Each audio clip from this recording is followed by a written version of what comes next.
এই বাংলি আর টায়ার মাইর দিয়ে 150 টাকা হচ্ছে। তাহলে ভাই এটাও দেখেন তো। কি জিনিস ওরে আল্লাহ, এই তো সে দামি প্রিন্টার, এত ভালো রেটে বেচা যাবে না। এই এই এই এই কি দেখলাম আমি, এতগুলো টাকা এর ভিতরে সর্বনাশ করেছে। এ তো প্রায় 40-50 হাজার টাকা হতে পারে। কি করি ভাই, তাহলে কয় টাকা দেবো? 1000 খানিক দিলি হবে না ভাই? সেকুরো কেটে নিতে ও ভাই কিছু করছেন না কেন? হ্যাঁ দেখেন ভাই, আপনি তো আগে বাংলি মনে হয় বেচেননি, তা এটা কি চলে? না ভাই, এটা মেলা দিন আগে নষ্ট হয়ে গেল। তা আপনার দাবি 1000 টাকা না? 1000 টাকা দিলি তাও বেইনসাফি হয়ে যাবে আপনার সাথে। তা আপনার এইডে মিলোয় আর ওইগুলো সব মিলোয় 1500 টাকা দিচ্ছি ভাই, বুঝতে পারিছেন? এই যে ভাই, এই যে ভাই, শুধুমাত্র এই প্রিন্টারটার জন্য একটু বেশি টাকা এই যে ধরেন ভাই, আমি আপনার ঠকাবো না ভাই, তাহলে আমি গেলাম তা ভাই। ভাই কি কি নিলেন দেখে নেবেন না?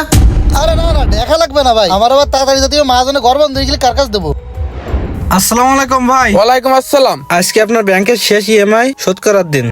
হ্যাঁ হ্যাঁ, আমি তো 40,000 টাকা গুছায় রাখছিলাম, আপনাদের তো কোনো খবরই নাই। রনি কই রনি? হ্যাঁ মালিক, আসতেছি। বলেন কি হয়েছে? ওই যে টাকা রাখছিলাম সানসাইডের উপরে প্রিন্টারের ভিতরে, টাকাটা এনে ওনাকে দিয়ে দাও তো। মানে ওই পুরনো ভাঙা প্রিন্টারটা? হ্যাঁ এই তো চিনছো, যাও গিয়ে নিয়ে আসো। আছে তো ঠিক আছে, কিন্তু আমি একটু আগে তো এটা ভাঙড়ি আলারে দিয়ে দিছি। ওইটা দিছি বলেই তো 1500 টাকা দিছে। কি তুই আমার থেকে না শুনে ওটা কিভাবে দিলে? আর তুই দেখবে না ওটার ভিতরে কিছু আছে কিনা? আপনিই তো কইছেন সব ভাঙড়ি মুড়ি দিয়ে দিতি, তাই তো আমি দিয়ে দিছি।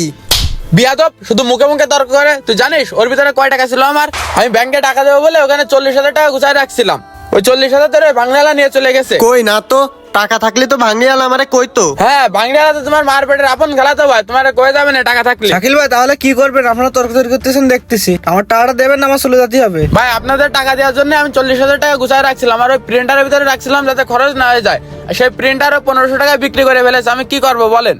আপনার জমি দলিল ব্যাংকে রয়েছে না, ওটা খুব শীঘ্রই নিলাম উঠে দেবে, কিন্তু আপনি কি করবেন তা আমি জানি না। গেলাম আমি। এই টাকার কথা আমি এখন কোনতে কি করব, মনে শাস্ত্রে ভেঙে চুরে ফেলাই দিই, আমার আর ভাল লাগে না।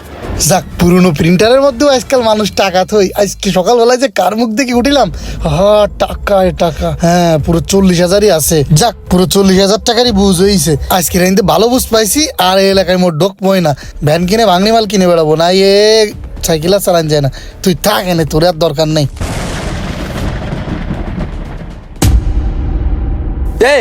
এই টাকা তুই কনে পালি? আসলে ভাই ওই ভাঙড়ি আলা আবার আসিল।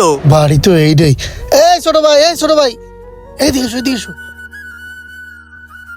ভাই, তোমার ওই বাংলি প্রিন্টারের মধ্যে 40,000 টাকা ছিল। ভাই এই টাকার জন্যই তো ভাই মালিক আমারে মারতিল।